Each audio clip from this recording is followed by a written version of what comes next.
Hey y'all, thank you very much for tuning in today. I hope you guys are having a most excellent day today.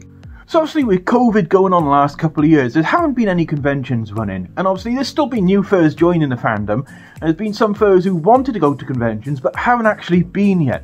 So I figured I'd put together a video for you guys who haven't actually been to a convention yet, just explaining what you can expect to see at a convention, what kind of crazy stuff you can get up to. So let's roll that intro and get on with the video.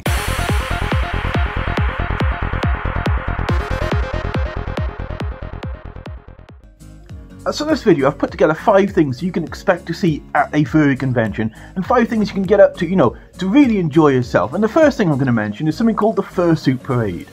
Now the Fursuit Parade is exactly what it sounds like on the tin. It is a parade of all the people in their fursuits. It usually happens, once or twice during the convention. It'll be an organised event. They'll have a route set out, and you can, set up along the route and start taking photos or video, whichever you prefer, of all the fursuiters doing their thing in fursuit. Now the great thing about the Fursuit Parade is not just the, the variety of fursuits that you're going to see, but the interactions. They're all there, and they're all, hyping it up and going that little bit extra, just to show off their fursuits to everyone and, have a good time. They're really amping up their performance for the audience just because it is an organised event and they want to show off. Now at a smaller convention it might just be 50, maybe 100 fursuiters, but at some of the big ones, like Anthrocon and all those big American cons, there's usually thousands of them, and they go on for like a good hour or two minimum. And what's better than seeing a fursuit parade, you may ask? Well, being in one. If you've got a fursuit, haven't been to a convention yet, make sure when you go, you get into that fursuit parade, because it is a blast, trust me. I've done them a couple of times now, and I really enjoy the fursuit parade. So yeah, first one on my list is Fursuit Parade. Definitely something you cannot miss out on, especially if you're a fursuiter.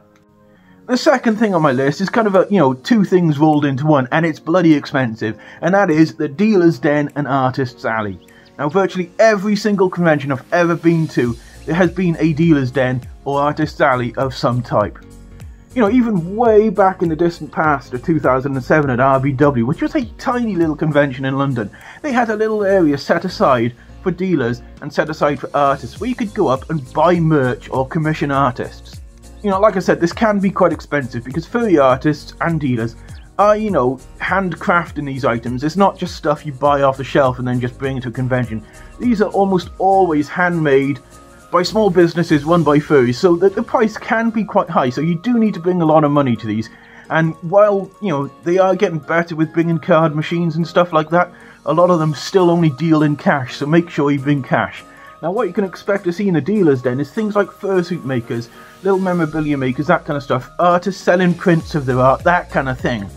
While in the Artist's Alley, what you'll usually find is a bunch of artists sat around tables, maybe with a little price list set out, and you can go up to them, ask them if they're open for commissions. If they are, you can either get it commissioned to be done at the convention, some artists do that, traditional artists obviously, or you can get it commissioned there and get it received after the convention. But yeah, you can commission artists at conventions. One of the most common things you see getting done at the convention for delivery then is con badges. There will always be, a good number of artists doing con badges at conventions.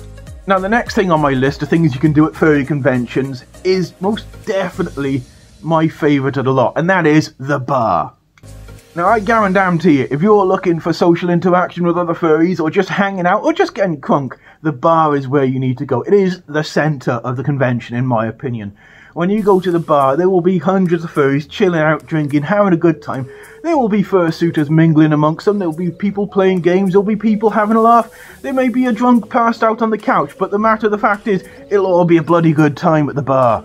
And while some hotel bars, the staff can get a bit stressy, most have been absolutely fantastic with furries. Especially places like, the Ringberg Hotel in Germany, where they used to host Eurofurns.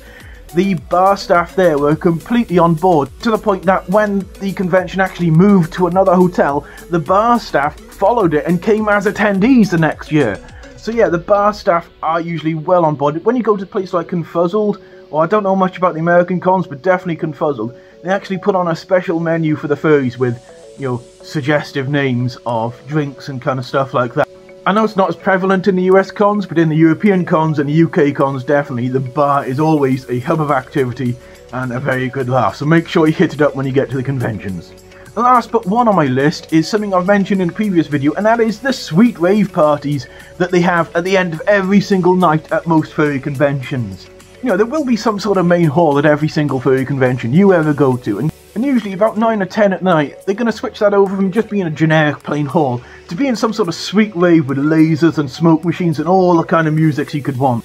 Now, they usually have 2 or 3 DJs playing each night, each with unique styles. Some play rave music, some play, you know, techno stuff, I don't know the name of it, and some even play heavy metal. You know, I have been to a few conventions in the time where they've had a metal night, which is most excellent.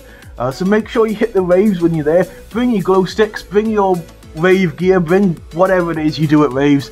Also, don't forget, on the last night, they usually have what's called a dead dog party, where, you know, there's not going to be the next morning for the convention, so all the con staff themselves get involved. It's chill, everyone's, you know, a little bit down because the convention's come to end, but they're having a good time anyway. There's drinks, that kind of stuff, and it's a good laugh. So make sure you hit the dead dog party at the end of the convention for that one last little, you know, hurrah.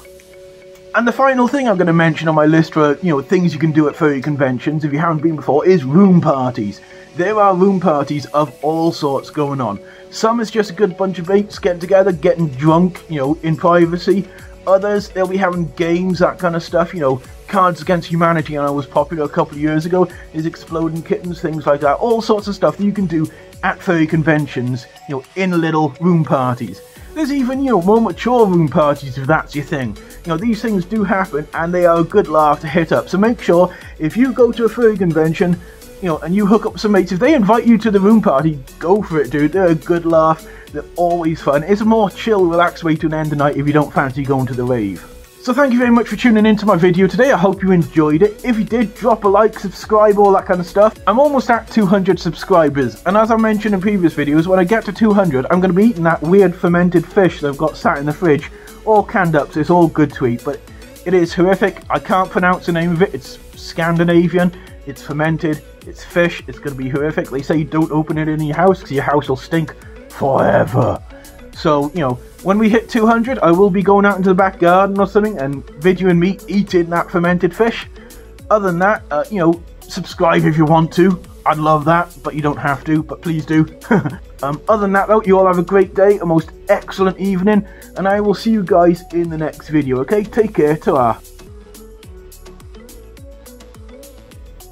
You know, really amping up the prevalent in the American cons, but in the European, and you know, usually about 9 or 10 PM, they're going to speak, so make sure you hit the dead dot, so make sure you hit the dead dot,